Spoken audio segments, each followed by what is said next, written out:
Hello everyone. तो आज सबसे पहले हम लोग चले गए थे डी मार्ट में से हमें थोड़ा बहुत सामान लेना था, हमने वो लिया पहले। और यहाँ देखिए ये ईसा यहाँ पे चॉकलेट ले रहा था, उसने यहाँ पे चॉकलेट्स उठा ली थी। उसके बाद हम आ गए थे सब्जी मंडी। यहाँ पर हर सैटरडे को सब्जी मंडी लगती है और ये 10-10 रुपये में एक एक बकेट छोटी छोटी मिलती हैं। तो हम इनमें से सब्जी ली हमने, फिर उसके बाद हम सारी सब्जियाँ लेके घर आ गए थे। ये देखिए यहाँ पर मैंने केरियाँ ली थी। आजकल जो आम पना आ रहा है बनता है, तो मैंने सोचा था कि वो बना लूँगी या फिर मैं इसकी चटनी बना लूँगी, तो बस इसलिए फिर मैंने ये ले लिया था वहाँ से।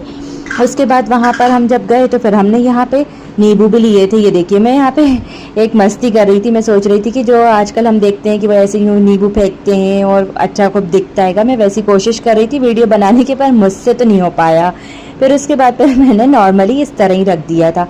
फिर उसके बाद यहाँ पर ये देखिए ईसा ने आकर जल्दी से नींबू उठाकर भाग गया। वो मैं उसको मना भी कर रही थी कि मत करो, पूरे घर में वो बस नींबू फेंक रहा था। उसके बाद उसके साथ में मस्तियाँ चल रही थी और बेटी वहाँ पर टीवी देख रही थी, तो इसलिए वो अभी यहाँ पर नहीं दिख रही है आपको। उसके बाद ये सारी सब्जियों को मैंने यहाँ पर रखना स्टार्ट कर दिया था। बस इसी तरह आज मेरा पूरा दिन शुरुआत हुई। पहले मैंने घर के काम करे, फिर उसके बाद आज हमारा सैटरडे को ज़्यादातर सब्जी लेने जाने का ही प्लान रहता है, क्योंकि आज के दिन वहाँ पर मंडी लगती हैगी, तो वहाँ पर अच्छी सब्जियाँ हरी भरी मिल जाती हैंगी। फिर यहाँ पर शिमला मिर्च भी ली थी मैंने, जो कि बहुत ज़रूरी रहती हैगी, कभी कुछ नूडल्स वगैरह कुछ बनाना होते हैं तो काम आ जाती हैंगी। लौकी भी ले ली थी मैंने।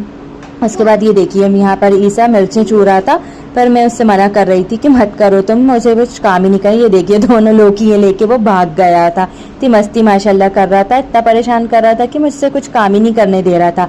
फिर उसके बाद यहाँ पर बस मैं अपने ये सारी सब्जियों को कंप्लीट करके रख रही थी, और हमें आते आते इतना लेट हो गया था कि हम इतना लेट हो गए थे कि ये सब सारे काम मैंने रात के 2 बजे करे, क्योंकि अभी बेटी की स्कूल की छुट्टियां चल रही हैं, तो हमारा पूरा रूटीन ही चेंज हो जाता है। पता नहीं लोग कैसे अपना रूटीन बिल्कुल एक जैसा रख लेते हैं, पर मेरा तो बिल्कुल हो ही नहीं पाता है, क्योंकि बेटी अभी स्कूल नहीं जाती है और फिर उसके बाद फिर वो लेट उठती है, तो मेरे काम पूरे दिन भर इतना लेट हो जाता है। बच्चों को संभालते संभालते काम करते करते हम लोग को 3 बज गया था रात में सोते हुए। ये देखिए आपको भी कैसा लगता है स्कूल की छुट्टियों में, मुझे भी ज़रूर बताइए, क्योंकि मॉम्स के लिए तो बहुत मुश्किल हो जाता है छुट्टियों में बच्चों को संभालना, घर का काम करना, क्योंकि वो स्कूल चले जाते हैं तो हम उस टाइम पर अपना थोड़ा सा काम कर लेते हैं तो ज़्यादा अच्छा रहता है।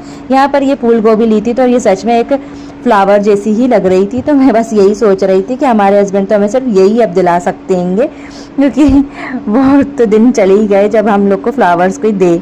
ये देखिए फिर उसके बाद हमने ये ले लिया था, यहाँ पर ये बनाए थे मैंने कटलेट्स, चिकन कटलेट्स बच्चों के लिए घर आकर, क्योंकि उन्हें बहुत तेज़ भूख लग गई थी। बस फिर यहाँ पर मैंने यही बनाया। आज के लिए बस इतना ही। मेरे चैनल को प्लीज़ लाइक ज़रूर